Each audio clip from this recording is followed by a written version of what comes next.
Hello everyone. In this video, I am talking about a beautiful story of Cindrella. Once upon a time, there was a beautiful, kind-hearted girl called Cindrella who lived in a far, far away land. She lived with her stepmother, Lady Tremaine, and two stepsisters, Anastasia and Drusilla. As her stepmother was not very fond of her, she had asked Cindrella to live in a taxi. Two cute little mice named Gus and Jack and the chirping birds became her best friends in her new room. Her stepmother and stepsisters made her do all their household chores. Cindrella woke up in early morning when it was still all dark to start the fire for their household. She cooked all meals, worked in the kitchen, and kept the fire going to warm their house.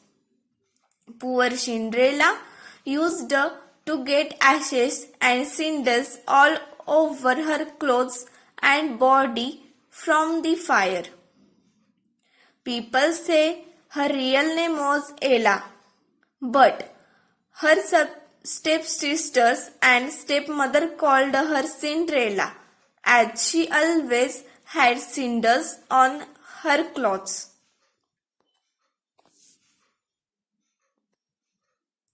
Anastasia and Drusilla were arrogant and quarrelsome. They never happened to like Cindrella much and made her life miserable. They made her run on errands for them. Cooking, sieving, and cleaning were all done by Cindrella. Lady Tremaine enjoyed seeing Cindrella work so hard. She cunningly gave extra work to Cindrella, like asking her to bath her cat Lucifer. She did everything that she could to make Lady Tremaine, Anastasia, and Drusilla happy. One fine morning, the king's messengers came riding on their horses and announced that king and the queen had invited all the maiden ladies of the kingdom to a royal ball. The king and queen were to find the prince a lovely bride. The young ladies were overjoyed with this news. They started to decide on their best ball gowns and jewelries. Soon the king's messengers arrived at Cindrella's home and handed over the invitations to the ball. The Lady Tremaine now ordered Cindrella to stitch two beautiful new gowns for Anastasia and Drusilla for the royal ball. She kept Cindrella busy with more clothes chores so that she wouldn't be going to ball. Cindrella wished to go to the ball as well. So she found her mother's old dress from her trunk. She thought to herself that she could make the dress into a beautiful new one fit for the royal ball. Soon the day of the royal ball arrived and Anastasia and Drusilla were dressed up in the beautiful gown stitched by Cindrella. Meanwhile, in the attic, Gus and Jack and two little mice and the birds had turned Cinderella's mother-old dress into a beautiful one. They had used the ribbons and beads thrown away by Cinderella's sisters to make Cinderella dresses. Cinderella was very happy to see her new dress, done by the mice and the birds. She thanked her little friends and thought to herself,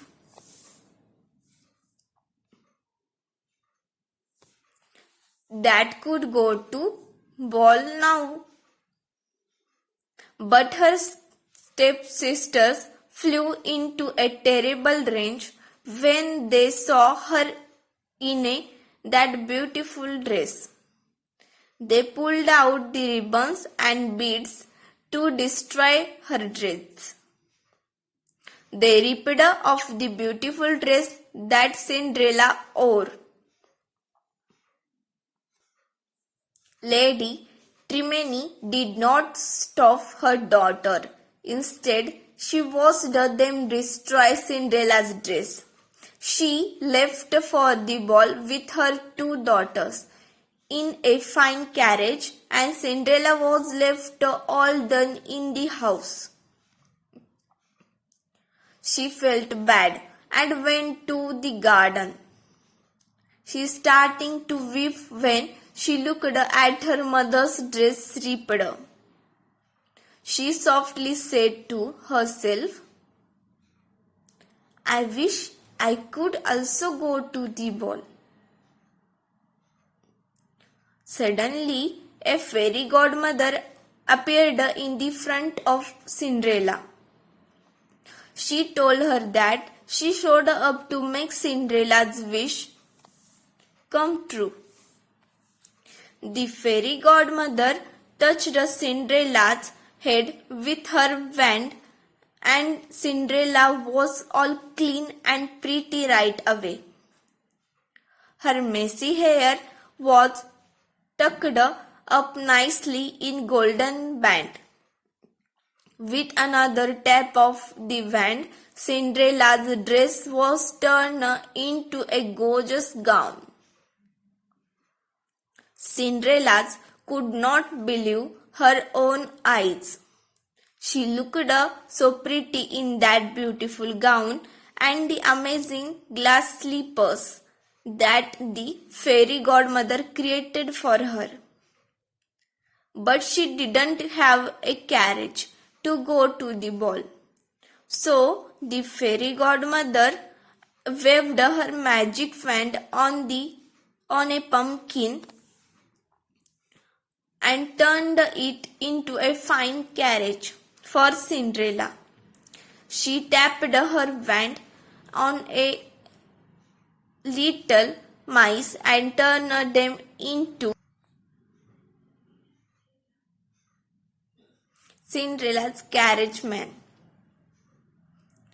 The fairy godmother told Cinderella to go the ball and have fun. She added, "Remember, my child, all this magic spell will vanish at the stroke of midnight. Come back before that."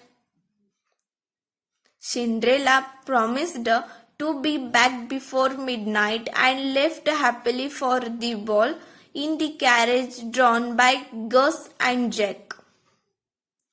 When Cinderella arrived at the palace, she was surprised to see a place so majestic and a ball so grand. There were so many young ladies escorted by their mothers. Everyone wanted to impress the prince, but the prince was at a loss. He did not know where to look or who to dance with. When Cinderella entered the royal ball, All heads turned to see her. She looked like a dream. No one happened to recognize her. Even her stepmother and stepsisters were awestruck to see a girl so beautiful. Cindrella walked into the ballroom with her head held high.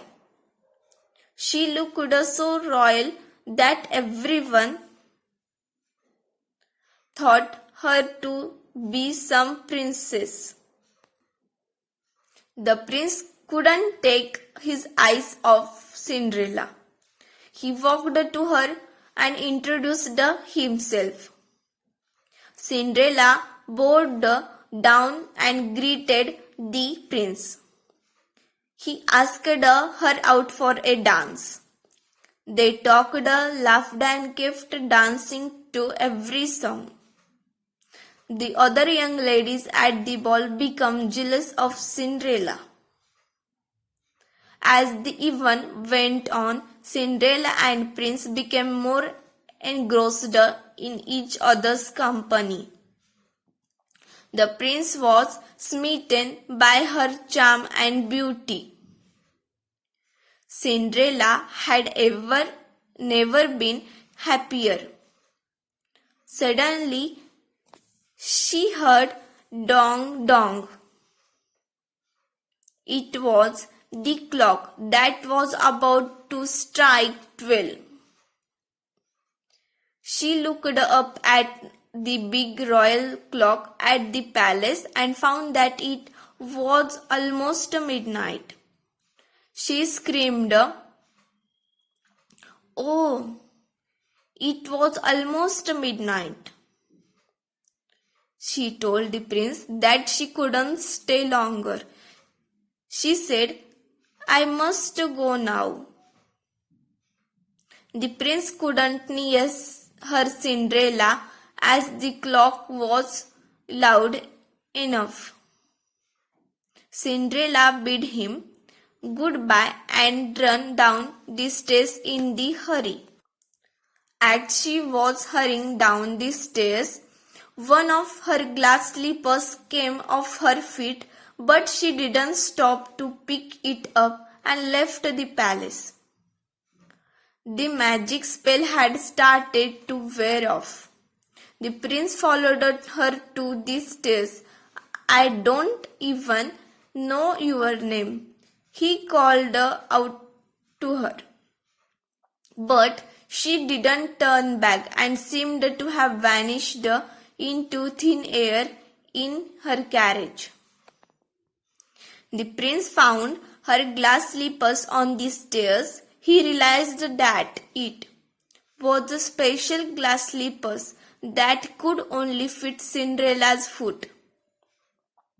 So the next day he started to look for the other slipper. He went from one house to another and tried to find the right fit for the glass slipper. All the young ladies were trying to wear the glass slipper, but didn't fit any of them. Finally, the prince arrived at Cinderella's house. Lady Tremaini's daughters were all ready to try glass slippers, but it didn't fit their feet. The prince asked if there was any other young lady in the house. Though they refused to tell Prince about Cindrella, he found her worked in the house. He got down on his knee and instead she tried the glass slipper. It was perfect fit for Cinderella's foot. The prince was overjoyed to have found his love. He didn't care about the cinders on her hair, but looked into her eyes. I found you, he said, and took Cindrella off with them. Lady Tremaine and her daughters grew red with anger, and Cinderella's friend Gus and Jack rejoiced. The prince married Cinderella and they lived happily ever after in the palace. The moral of the story is a good people are always rewarded at the right time. Thank you.